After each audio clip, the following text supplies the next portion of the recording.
এবার কুলতলির দিকে নজর রাখবো। পুলিশকে গুলি, প্রতারণায় অভিযুক্তকে ধরতে গেলে বাধা, তারপর পুলিশকে লক্ষ্য করে গুলি। কুলতলিতে চাঞ্চল্যকর অভিযোগ, অভিযুক্তকে ছিনিয়ে নেন তার পরিজনেরা। পুলিশের জালে অভিযুক্ত স্ত্রী সহ 2 মহিলা।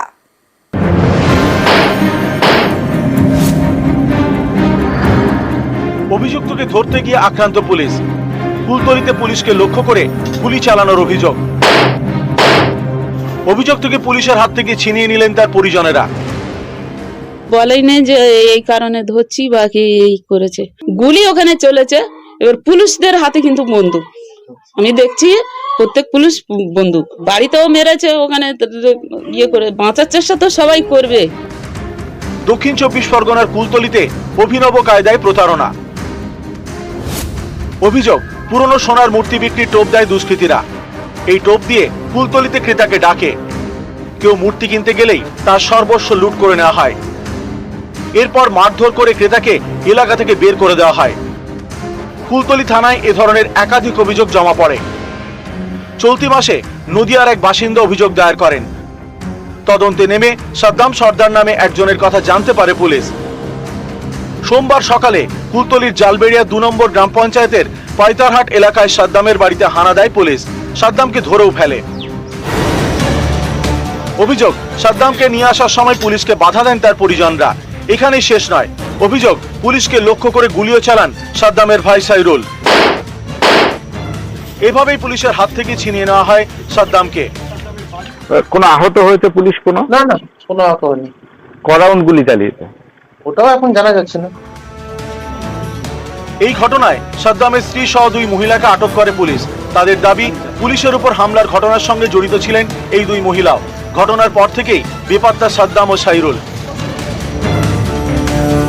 এই ঘটনার সঙ্গে কারা যুক্ত ছিলেন, কারা ওই সময় এসেছিলেন এবং আগ্নেয়াস্ত্র সে কোথা থেকে পেল, তা সব থেকে বড় প্রশ্ন। সেই প্রশ্নের খোঁজ চালাচ্ছেন পুলিশ এবং তার সঙ্গে যারা অভিযুক্ত তাদেরও খোঁজ চালাচ্ছে পুলিশ। কুলতলি থেকে রফিকুল ডালির সঙ্গে অর্পণ মণ্ডল, নিউজ 18 বাংলা। সরকারি জমি দখল করে বেআইনি নির্মাণের খবর প্রায় প্রতিদিনই নিউজ 18 বাংলায় আমরা দেখাই। আজ দেখাবো পূর্ত দপ্তরের জমি দখল করে বেআইনি নির্মাণ। রাস্তার ধার ঘেঁষে তৈরি হচ্ছে দোকান। নদিয়ার ধানতলায় এ নিয়ে থানায় অভিযোগ দায়ের। আরেকদিকে ঝাড়গ্রামের সরকারি জমি বিক্রির অভিযোগে গ্রেফতার করা হয়েছে এক যুবককে।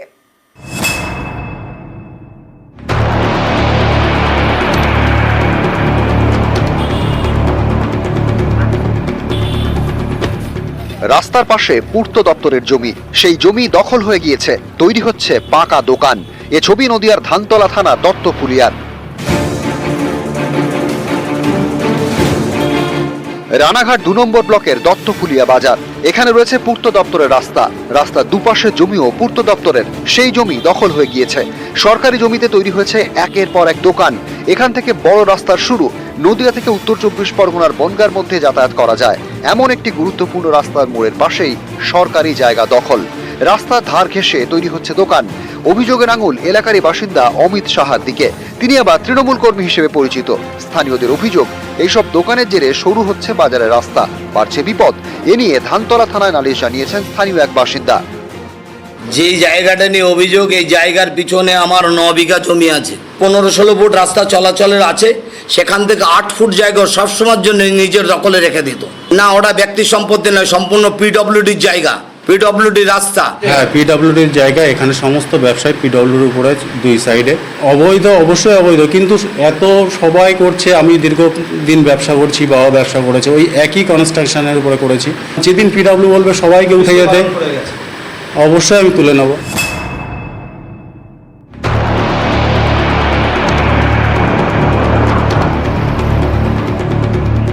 ঝাড়গ্রাম শহরের সত্যবান পল্লী। এখানে সরকারি জমি বিক্রির অভিযোগে সঞ্জয় পাল নামে এক ব্যক্তিকে গ্রেপ্তার করেছে পুলিশ।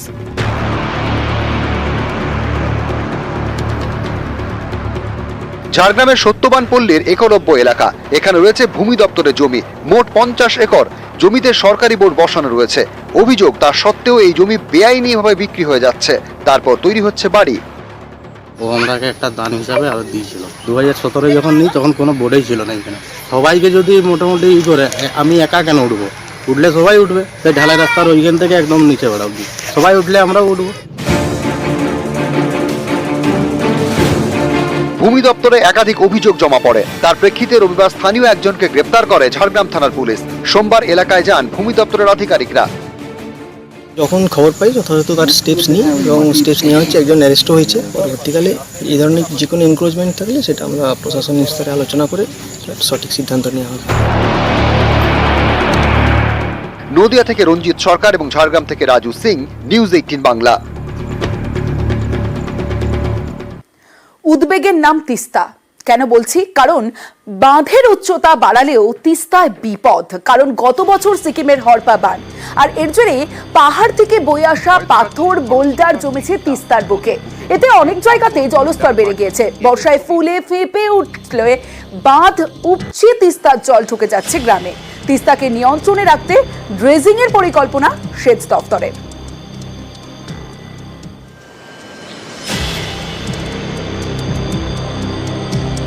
ভয় ধরাচ্ছে খরস্রোতা তিস্তা। নদীর বুকে জমছে পাথর, বোল্ডার, মাটি। এতে নদীর মাঝের অংশ উঁচু হয়ে গিয়েছে, আর তাতেই বিপত্তি। বৃষ্টিতে জল বাড়লেই তিস্তার জল বাঁধ উপচে আশপাশের গ্রামে ঢুকে পড়ছে। তিস্তাকে নিয়ন্ত্রণে রাখতে এবার তাই ড্রেজিং এর পরিকল্পনা সেচ দপ্তরের।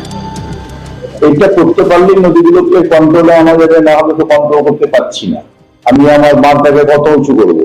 অলরেডি গ্রাম 8-10 ফুট নিচে হয়ে গেছে। সেই কারণে এই জন্য আমরা দুটোই ভাবছি, একটা মাঠটাকে উঁচু করতে হবে, তার সঙ্গে সঙ্গে নদীটাকে যদি আমি আমার মাঝখানে নিয়ে যেতে পারি, যেমন নাকি 10-20 বছর আগে ছিল, 25 বছর আগে ছিল, তাহলে অনেকটা কন্ট্রোলে চলে আসবে। গত বছর সিকিমে হরপা বানে পাহাড় থেকে বয়ে আসা পাথর, বোল্ডার তিস্তার বুকে জমে। এতে নদীর মাঝামাঝি অংশে জলস্তর অনেকটা বেড়ে গিয়েছে। এমনই হাল যে বাঁধ উপচে জল ঢুকে যাচ্ছে নদী পাড়ের গ্রামে। বিপদ আজ করে বিশেষজ্ঞদের পরামর্শ নিয়েছে সেচ দপ্তর। সমীক্ষা চালিয়েছেন রিভার রিসার্চ ইনস্টিটিউটের বিশেষজ্ঞরা। তাতে দেখা গিয়েছে নুড়ি পাথর জমে জমে তিস্তার জলস্তর বেড়ে গিয়েছে। কোথাও 8 ফুট তো কোথাও আবার 10 ফুট। এই অবস্থায় অল্প বৃষ্টিতেই নদীবাঁধ উপচে তিস্তার জল ঢুকে যাচ্ছে গ্রামে। এতে সবচেয়ে বেশি বিপদের আশঙ্কা সেবক থেকে মেকলিগঞ্জ পর্যন্ত নদী পাড়ের বাসিন্দাদের। বিপদের গন্ধ পাচ্ছেন জলপাইগুড়ির লালডং বস্তি, টোটোগাঁও, মিলনপল্লী, বীরেন বস্তি, দক্ষিণ চ্যাংরামারির বাসিন্দারা। কারণ কোনোভাবে নদী গতিপথ পরিবর্তন করলে ভেসে যেতে পারে গ্রামের পর গ্রাম। 25 বছর আগে যে তিস্তা ছিল তার থেকে এখন মনে হচ্ছে তিস্তা উঁচু হয়ে গেছে। আমরা যে অবশিষ্ট অংশ, কিছু অংশ লোক আমরা বেঁচে আছি, এটাও মনে হয় আমাদের শেষ করতে হবে। আমাদের এখানে নদীটা এখন ভেঙে ভেঙে কাছে আসতেছে। নদীটা এখন অনেকটা উঁচু হয়ে গেছে। যদি নদীটা খনন করা যায় একটু, তাহলে ভালো হয়। বিশেষজ্ঞদের পরামর্শ মেনে বেশ কিছু জায়গায় নদীর বাঁধ উঁচু করা হয়েছে, কিন্তু তাতেও ভয় কাটছে না। ইতিমধ্যেই তিস্তার পাড়ে একাধিক জায়গা প্লাবিত হয়েছে। এই অবস্থায় তিস্তাকে নিয়ন্ত্রণে রাখতে নদীর গভীরতা বাড়ানো ছাড়া গতি নেই বলেই মনে করছেন বিশেষজ্ঞরা। এই পরিস্থিতিতে সেবক থেকে মেকলিগঞ্জ পর্যন্ত 76 কিলোমিটার নদীপথ ড্রেজিং এর পরিকল্পনা করেছে সেচ দপ্তর। এর জন্য খরচ প্রায় 550 কোটি টাকা। ইতিমধ্যেই খসড়া পরিকল্পনা তৈরি করে রাজ্যকে পাঠিয়েছে সেচ দপ্তর। অনুমোদন পেলে শীতেই ড্রেজিং এর কাজ শুরু করা হতে পারে। এটা করতে পারলে নদীগুলোকে কন্ট্রোলে আনা যাবে, না হলে তো কন্ট্রোল করতে পারছি না। স্টেট তো আলটিমেটলি সেন্ট্রাল কাছে যদি ফান্ডের জন্য বা এটা প্রজেক্ট স্যাংশনের জন্য যদি অ্যাপ্রুভালের জন্য যদি পাঠায়, আমি নিশ্চয়ই আমার দিক থেকেও আমার চেষ্টা জারি থাকবে, একদম চেষ্টা জারি থাকবে, এবং আমার তো বিশ্বাস যে অনেকটাই করা যাবে। এটাকে ডায়না আর রায়ডাক নদীতে খনন কার্য চালিয়ে সাফল্য পেয়েছে সেচ দপ্তর। সেইভাবেই তিস্তা নদীতে খনন কার্য চালিয়ে তিস্তা নদীর যে গতিপথ সেটাকে পূর্বের অবস্থায় ফিরিয়ে দেওয়া যেতে পারে, এমনটাই মনে করছেন সেচ দপ্তরের আধিকারিকরা। জলপাইগুড়ি থেকে পিনাকি শীলের সঙ্গে শান্তনু কর, নিউজ 18 বাংলা।